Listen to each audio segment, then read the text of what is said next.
ಎಲ್ಲರಿಗೂ ನಮಸ್ಕಾರ. ಹಿಂದಿನ ತರಗತಿಯಲ್ಲಿ ಸಂಧಿಗಳ ವಿವರಣೆ ಬಗ್ಗೆ ಅಭ್ಯಾಸ ಮಾಡಿದ್ದೇವೆ. ಸ್ವರ ಸಂಧಿ ಮತ್ತು ವ್ಯಂಜನ ಸಂಧಿಗಳ ಬಗ್ಗೆ. ಇಂದು ಕನ್ನಡ ಸಂಧಿ ಮತ್ತು ಸಂಸ್ಕೃತ ಸಂಧಿಗಳ ಬಗ್ಗೆ ಅಭ್ಯಾಸ ಮಾಡೋಣ. ಇಲ್ಲಿ ಕನ್ನಡ ಸಂಧಿ ಅಂದರೆ ಸೇರುವ ಪ್ರಕೃತಿ ಪ್ರತ್ಯಯಗಳಲ್ಲಿ ಯಾವುದಾದರೊಂದು ಕನ್ನಡವಾದರೂ ಕನ್ನಡ ಸಂಧಿ ಎನ್ನುವರು.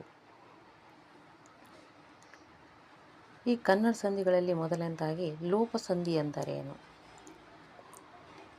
ಲೋಪಸಂಧಿ ಎಂದರೆ ಸ್ವರದ ಮುಂದೆ ಸ್ವರವು ಬಂದು ಪೂರ್ವ ಪದದಲ್ಲಿರುವ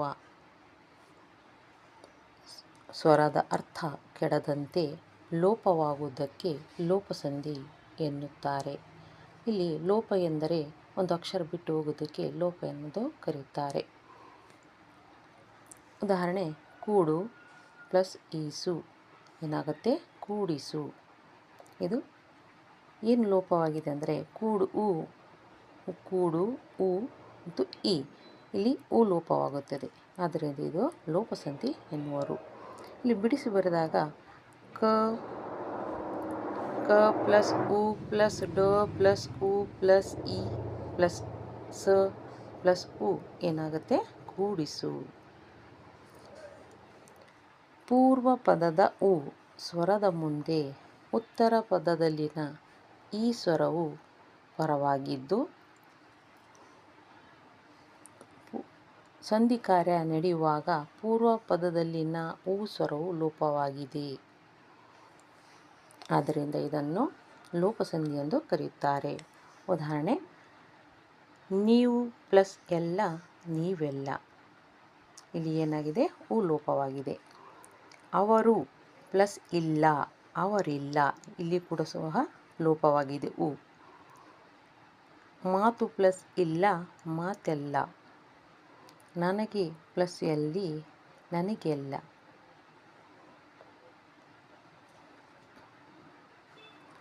ನಂತರ ಎರಡನೇದಾಗಿ ಆಗಮ ಸಂಧಿ ಎಂದರೇನು? ಆಗಮ ಸಂಧಿ ಎಂದರೇನು? ಪೂರ್ವ ಪದದಲ್ಲಿರುವ ಸ್ವರದ ಮುಂದೆ ಉತ್ತರ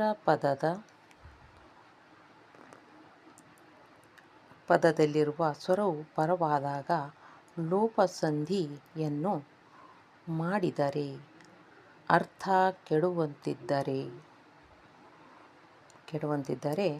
ಆ ಎರಡು ಸ್ವರಗಳ ಮಧ್ಯೆ ಯಕಾರ ಅಥವಾ ವಕಾರವನ್ನು ಸೇರಿಸಿ ಸಂಧಿ ಮಾಡುವುದಕ್ಕೆ ಆಗಮ ಸಂಧಿ ಎನ್ನುವರು. ಉದಾಹರಣೆ, ತಲೆ ಪ್ಲಸ್ ಅಲ್ಲಿ ಏನಾಗುತ್ತೆ? ತಲೆಯಲ್ಲಿ. ಇಲ್ಲಿ ತ ಪ್ಲಸ್ ಅ ಪ್ಲಸ್ ಲ ಪ್ಲಸ್ ಅ ಉ ಪ್ಲಸ್ ಅ ಲ ಪ್ಲಸ್ ಲ ಪ್ಲಸ್ ಇ ಏನಾಗುತ್ತೆ? ತಲೆಯಲ್ಲಿ. ನಂತರ ಮಗು ಪ್ಲಸ್ ಇಂದ ಏನಾಗುತ್ತೆ? ಮಗುವಿಂದ. ಮ ಪ್ಲಸ್ ಗ ಪ್ಲಸ್ ಉ ಪ್ಲಸ್ ಪ ಪ್ಲಸ್ ವಿ ಪ್ಲಸ್ ಇ ಪ್ಲಸ್ ಇಂದ ದ ಪ್ಲಸ್ ಅ ಮಗುವಿಂದ.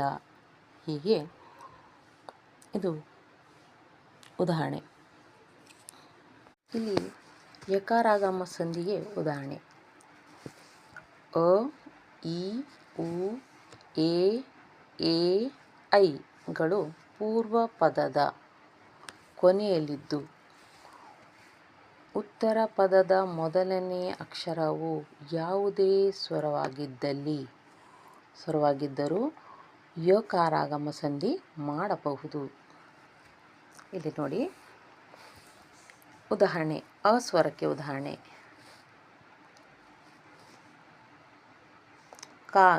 ಅಸ್ವರಕ್ಕೆ ಉದಾಹರಣೆ ಕ ಪ್ಲಸ್ ಅದೆ ಏನಾಗುತ್ತೆ? ಕಾಯದೆ. ಕ ಮತ್ತು ಪ್ಲಸ್ ಯ ಪ್ಲಸ್ ಅದೆ ಆಗುತ್ತೆ, ಕಾಯದೆ. ನಂತರ ಹೀಗೆ ಉದಾಹರಣೆ, ಮರಿ ಪ್ಲಸ್ ಅನ್ನು ಮರಿಯನ್ನು ಏನಾಗುತ್ತೆ? ಇಲ್ಲಿ ಮರಿಯನ್ನು. ಈ ಮೀ ಪ್ಲಸ್ ಅಲು ಮೀಯಲು. ನಂತರ ಹೇಗೆ ಉದಾಹರಣೆ, ಮರೆ ಪ್ಲಸ್ ಇಂದ ಮರೆಯಿಂದ. ಇದು ಇದೇ ಥರ ಬಿಡಿಸಿ ಬರೆದರೂ ಸಹ ಮರೆ ಪ್ಲಸ್ ಯ ಪ್ಲಸ್ ಇಂದ ಮರೆಯಿಂದ ಹೀಗೆ ಬಿಡಿಸಿ ಬರೆಯಬಹುದು. ನಂತರ ಎಗೆ ಉದಾಹರಣೆ ಮೇ ಪ್ಲಸ್ ಅಲ್ಲು ಮೇಯಲು. ನಂತರ ಐಗೆ ಉದಾಹರಣೆ ಕೈ ಪ್ಲಸ್ ಅನ್ನು ಕೈಯನು. ಇದೇನಾಗುತ್ತೆ ಯಕಾರ ಆದೇಶವಾಗಿ ಬಂದಿದೆ ನೋಡಿ, ಯಕಾರಾಗಮ ಸಂಧಿ ಆಗುತ್ತೆ. ಯಕಾರ ಆದೇಶವಾಗಿ ಬರೋದಕ್ಕೆ ಯಕಾರಾಗಮ ಸಂಧಿ ಎಂದು ಕರೆಯಲಾಗುತ್ತೆ. ನಂತರ ವಕಾರಾಗಮ ಸಂಧಿ ಉದಾಹರಣೆ. ಆಗಮ ಸಂಧಿ ಎರಡು ಪ್ರಕಾರ ಬರುತ್ತೆ, ಯಕಾರಾಗಮ ಮತ್ತು ವಕಾರಾಗಮ. ವಕಾರಾಗಮ ಸಂಧಿಗೆ ಉದಾಹರಣೆ ಯಾವ್ಯಾವ ಅಕ್ಷರಗಳು ಬರಬೇಕಂದ್ರೆ ಪೂರ್ವ ಪದದಲ್ಲಿ ಉ ಉ ರು ಓ ಸ್ವರಗಳ ಮುಂದೆ ಸ್ವರವು ಪರವಾದರೆ ಅದರ ಬಂದರೆ ಪರವಾದರೆ ವಕಾರಾಗಮ ಸಂಧಿಗಳಾಗುತ್ತವೆ. ಹೇಗೆಂದರೆ ಉದಾಹರಣೆ ಉಕಾರಕ್ಕೆ ನಡು, ಹೂ ಬಂದಿದೆ ನೋಡಿ, ನಡು ಪ್ಲಸ್ ಇಂದು ನಡುವಿಂದ ಏನಾಗುತ್ತೆ ನಡುವಿಂದ ಓಕಾರ ಆದೇಶವಾಗಿ ಬರುತ್ತದೆ. ಹೂ ಪ್ಲಸ್ ಇಂದ ಹೂವಿಂದ ನೋಡಿ. ಹೂಗೆ ಉದಾಹರಣೆ ಓಕಾರಕ್ಕೆ ಗೋ ಪ್ಲಸ್ ಅನ್ನು ಗೋವನ್ನು. ಇದು ವಕಾರಾಗಮ ಸಂಧಿಗೆ ಉದಾಹರಣೆ ಆಗಿದೆ ನೋಡಿ. ಋಕಾರಕ್ಕೆ ಉದಾಹರಣೆ ಮಾತೃ ಪ್ಲಸ್ ಅನ್ನು ಮಾತೃವನ್ನು. ಹೀಗೆ ಯಕಾರ ಮತ್ತು ವಕಾರಾಗಮ ಸಂಧಿ ಉದಾಹರಣೆ ನಾವು ನೋಡಿಕೊಂಡಿದ್ದೇವೆ. ಇಲ್ಲಿ ಅಸ್ವರದ ಮುಂದೆ ಅಸ್ವರವೇ ಪರವಾದರೆ ವಕಾರಾಗಮ ಸಂಧಿ ಯಾವುದು? ಹೇಗೆಂದರೆ ಅಸ್ವರದ ಮುಂದೆ ಅಸ್ವರನೇ ಬರಬೇಕು. ಜಲ ಲ ಅ ಬಂದಿದೆ, ಜಲ ಪ್ಲಸ್ ಅನ್ನು ಜಲವನ್ನು ವಕಾರಾಗಮ ಸಂಧಿ ಬರುತ್ತದೆ. ಅಸ್ವರ ಮತ್ತು ಪೂರ್ವ ಪದದಲ್ಲಿ ಕೊನೆಯ ಅಕ್ಷರನು ಅಸ್ವರದಿಂದ ಕೂಡಿದೆ, ಉತ್ತರ ಪದದ ಆದಿ ಅಕ್ಷರವು ಸಹ ಅಸ್ವರದಿಂದ ಕೂಡಿದೆ. ಇದರ ಬದಲಾಗಿ ವಕಾರಾಗಮ ಸಂಧಿ ಬಂದಿದೆ. ನಂತರ ಬಲ ಪ್ಲಸ್ ಅನ್ನು ಬಲವನ್ನು, ಬಿಲ ಪ್ಲಸ್ ಅನ್ನು ಬಿಲವನ್ನು. ಹೀಗೆ ಆ ಶಬ್ದದ ಮುಂದೆ ಉ ಉ ಓ ಓಗಳು ಪರವಾದರೆ ವಕಾರಾಗಮ ಸಂಧಿಯಲ್ಲಿ ಯಾಗುತ್ತದೆ. ಆ ಪ್ಲಸ್ಸು ಉದರ್ ಔದರ್, ಅಥವಾ ಆ ಪ್ಲಸ್ ಉದಕ ಆ ಉದಕ ಆಗುತ್ತೆ. ಆ ಪ್ಲಸ್ಸು ಹೊರತೆ ಹೊರತೆ, ಆ ಪ್ಲಸ್ ಉದ್ದವ ಆ ಉದ್ದವ, ಆ ಪ್ಲಸ್